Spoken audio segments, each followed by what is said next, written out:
Hey guys, how's it going?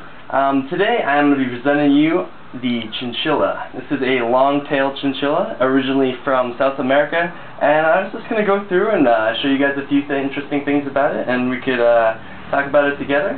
So, what kind of animal do you guys think the chinchilla is similar to? What kind of other animals are sort of like it, related to it, in the same family, the same sort of similar to it as a species? Kangaroo! Kangaroo? Alright, that's one guess.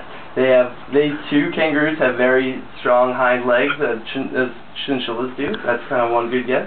What other animals might be good for it? A turtle. Turtle? Not so much. Has some similarities. Both animals, I guess, but turtles have scales. This guy has fur, a little different, but Bunny. Bunny. That's a good guess too. That's a good, very similar animal too. Both mammals.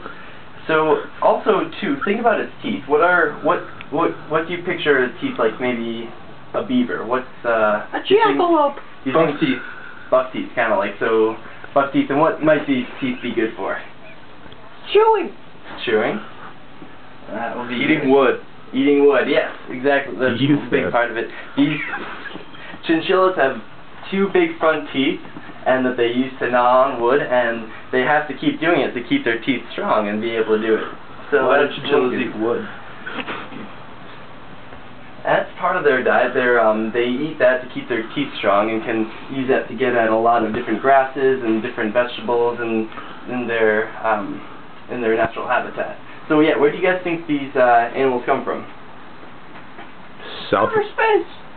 South America. South America. Yes, they do. They come originally from South America. The family name Chinchillidae. There are 6 species of actual chinchilla within that species, and they're originally from the Andes mountain region in South America, in Chile, Argentina, sort of all the way up to Patagonia. And they typically, what kind of like habitat? What's their natural habitat like? Where they live? What do you guys think that might be like? Water. Water. They'll definitely need some water in their natural habitat too. They're actually very good at sort of taking off like the moisture on leaves and just living off those small bits of water wherever. Deserts. Deserts. They're typically, actually, a lot of the time they're in drier areas, and they are good at foraging for the small amount of vegetation that reside in those places. Grasslands. Grasslands. That's also very important too. Yeah. There's some species of chinchilla, actually called viscaceae, which are sort of in the same family as the chinchilla. Some reside in higher mountains, and then some reside on. Oh, hey, Leon. Whoop. Some are in lower level areas, typically with more grassland. Yeah, that's a good one too. And what else do you guys notice about them? Specifically the legs. What do those look like? Strong legs or kind of weaker? Can't see his legs. So, ooh. Yeah. I don't know. Do you think their legs? You've mentioned a bunny before, and rabbits are good for hopping. Do you think these guys have similar ability? Yes, they do. Their hind legs are very good for jumping around. Joe mentioned that in his cage. It's very hard to pick these guys up because they can bounce and jump around everywhere, and that's part of how they navigate their terrain and jump over large rocks and mountains and avoid predators. And what do you guys think? Might are their natural predators? What are the animals that might hunt them and eat them? Hawks. Hawks are very good. They're birds of prey. Lots of birds of prey like owls, and hawks, and are sort of naturally hunt them. Also coyotes and other animals like that. What do you guys think might else be a big cause of some of them dying from the chinchillas, like losing in numbers? Global warming. Global warming. They're kind of both on the right track, actually. What about like human interference at all? George Bush. Deforestation. Deforestation. Actually, yes, the loss of their natural habitat has been a big problem for the chinchilla in South America. And also, what is their fur? Is their fur very soft, or is it very, like, it seems like nice fur, right? It's pretty soft? I must have touched Actually, so since the time of the Incas, since like the 1500s, people have been hunting chinchillas and viscaches for their nice fur to make coats. And a viscache is another species that's very similar to that of the chinchilla, and so they're in the same family. And so yeah, so throughout their history, they have been hunted at points nearly to extinction because of their fur, because they're very soft coat. And yeah.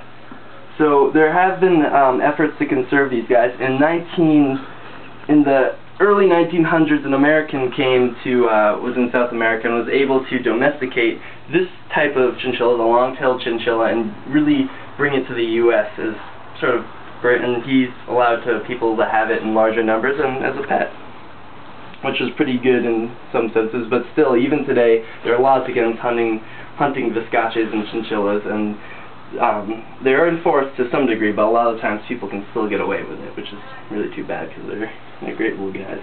How many are left? I don't know actually how many are left. I know some are on some of the short-tailed chinchillas are on like a higher degree of the endangered species list, and the long-tailed not as much, and then some viscaches are still left. I don't know the exact numbers off the top of my head, but these are also pretty hard to count, but that's a good question too.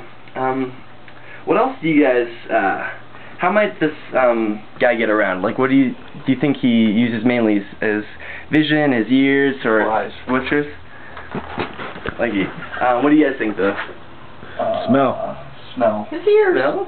Ears, very good. Both, Taste his environment. He tastes his environment, good. Yeah, he sort of nips on everything. That's both part of it. But his whiskers are actually a big part of how he navigates this terrain. You can see he's got these big whiskers. He's constantly moving around, sniffing my hand, getting sort of accustomed to me. So whiskers and smell, and his sense of smell, are both pretty big. His eyesight isn't bad. It's nothing too much worse than it's human, but his whiskers and kind of are a big part of how he navigates the area. And what's interesting too is his ears. If you notice, they're actually the ears on a chinchilla are very, very close to our ears. They're very similar to human ears, and they're almost as close as primates are. So that's one thing that's actually pretty cool. And they do when they have to study the human auditory system, they often use these guys as for animal testing. So yeah, this guy is furry. I heard animal testing's bad. That it is. You should be doing it. So yeah. Ever? What if it cured cancer? That's a good point too. Yeah, I guess that's about it.